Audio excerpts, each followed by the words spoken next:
La situation au Niger s'aggrave, la répression contre les opposants ou putschistes s'intensifie. Le président Bazoum est dans une situation précaire. Ce sont les informations de l'Élysée aujourd'hui. Bonsoir Anne-Claire Legendre, vous êtes la porte-parole du ministère des Affaires étrangères. Merci d'être avec nous. Comment Bonsoir. la France juge la situation au Niger ce soir? La situation est inacceptable. Vous l'avez dit, il y a aujourd'hui un président démocratiquement élu qui est pris en otage par un petit groupe de militaires dans des conditions qui se dégradent. Il y a par ailleurs une répression autoritaire qui s'est mise en place ces derniers jours avec l'arrestation des membres du gouvernement qui ont été nommés par le président Bazoum.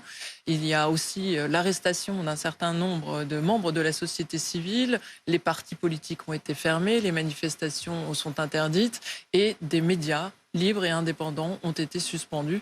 Donc nous faisons face Et des à... médias français, notamment France 24 Absolument. et Radio France Internationale. Tout à fait, et des journalistes qui sont tous les jours menacés dans leur activité. Donc nous faisons face aujourd'hui à une répression autoritaire de la part des putschistes sur le terrain. Alors on continue d'évoquer cette situation au Niger avec vous, mais d'abord, en début de soirée, les pays de la communauté de l'Afrique de l'Ouest ont annoncé qu'ils ont défini les contours d'une éventuelle intervention militaire. Dans le même temps, les putschistes ont demandé le départ des militaires français au Niger. Écoutez.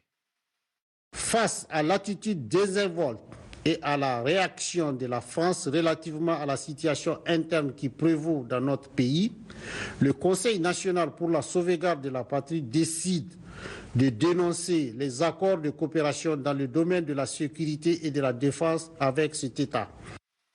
Anne-Claire Legendre, la junte demande donc le retrait des troupes françaises. Est-ce une option envisageable ce soir ?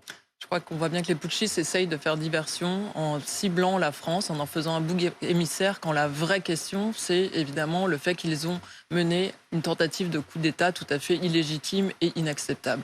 Et c'est le message que passe aujourd'hui la communauté des États d'Afrique de l'Ouest, la CEDEAO, mais aussi l'Union africaine, les Nations unies, l'Union européenne et les États-Unis. Donc on voit bien que la communauté internationale aujourd'hui est unie pour demander le retour à l'ordre constitutionnel et la libération du président Bazoum.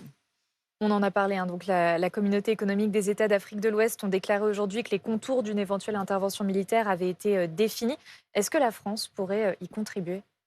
Aujourd'hui, les efforts de la communauté des États de l'Afrique de l'Ouest, elle s'établit sur 3 axes. Il y a tout d'abord une médiation. Vous savez qu'ils ont lancé une médiation que nous soutenons. Et il faut que les putschistes, aujourd'hui, entendent à la fois le message de la communauté internationale, mais cet appel au dialogue qui a été lancé par la CEDEAO.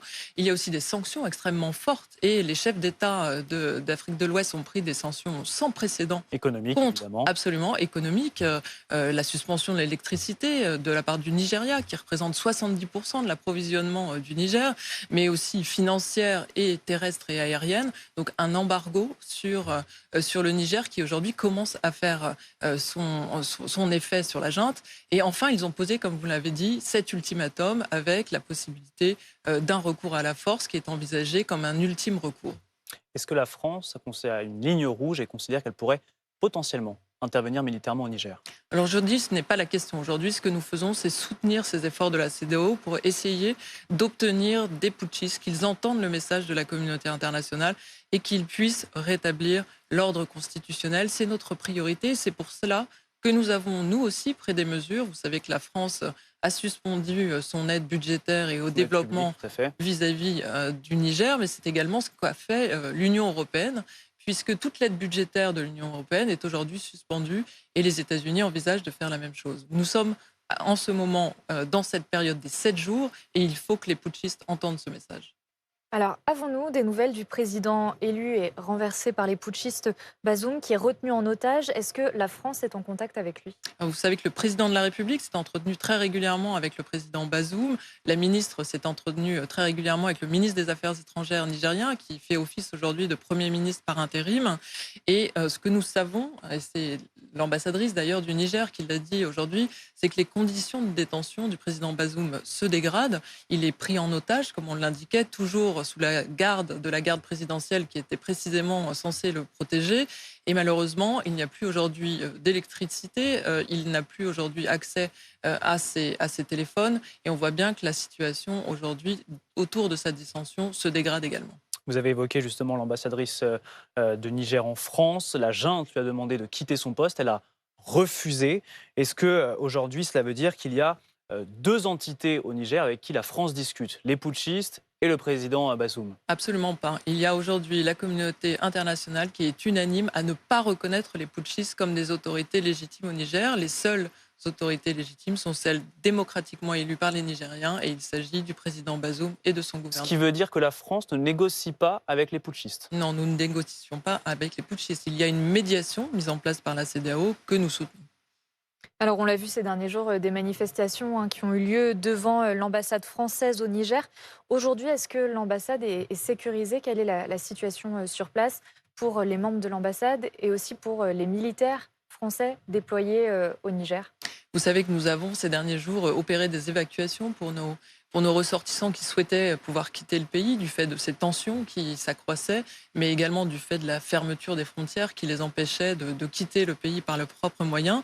Donc cela a été fait et c'était vraiment notre priorité que de travailler à la sécurité de nos ressortissants. Mais la sécurité de nos emprises est évidemment aussi une question et donc notre ambassade a été renforcée dans sa protection sur le terrain. Et évidemment, nous avons appelé les forces nigériennes au respect de leurs obligations internationales, qui sont celles de protéger toutes les emprises diplomatiques au titre des conventions de Vienne. Il y a actuellement 1500 militaires français au Niger. Ces hommes et ces femmes luttent notamment contre des groupes terroristes djihadistes dans la région du Sahel. Si nous étions amenés à quitter le pays dans les prochaines semaines, est-ce que cela représenterait un risque pour la France et donc pour l'Europe? Je crois qu'on ne se place pas aujourd'hui dans cette hypothèse. On se place dans l'hypothèse d'un retour à l'ordre constitutionnel. Et le mandat qui nous lie avec les autorités légitimes du Niger, c'est bien ce mandat de lutte contre les groupes terroristes. Et il est d'évidence que la région a besoin d'une coopération internationale en matière de lutte contre le terrorisme. Alors, dans la région, la Russie, via le groupe paramilitaire Wagner, s'introduit dans plusieurs pays africains. Cette fois-ci, c'est le Niger qui est dans cette crise. Faut-il y voir la main de la Russie? On a vu des drapeaux russes dans certaines manifestations pro-putschistes ces derniers jours. On sait ce que représente Wagner aujourd'hui dans la région. Wagner au Mali, en Centrafrique, au Mozambique, c'est la recette pour le chaos, pour le pillage des ressources, pour des exactions contre les populations et aussi pour une recrudescence de la menace terroriste. C'est ce qu'on voit vraiment très clairement se dérouler au Mali. Donc c'est évidemment ce qu'on ne souhaite pas au Niger et c'est aussi toute la raison de la mobilisation de la communauté internationale pour obtenir un retour à l'ordre constitutionnel.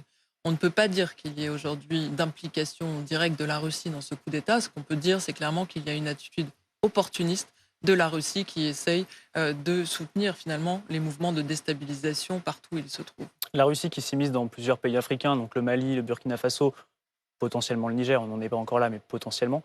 Est-ce que cela représente un risque pour la région du Sahel?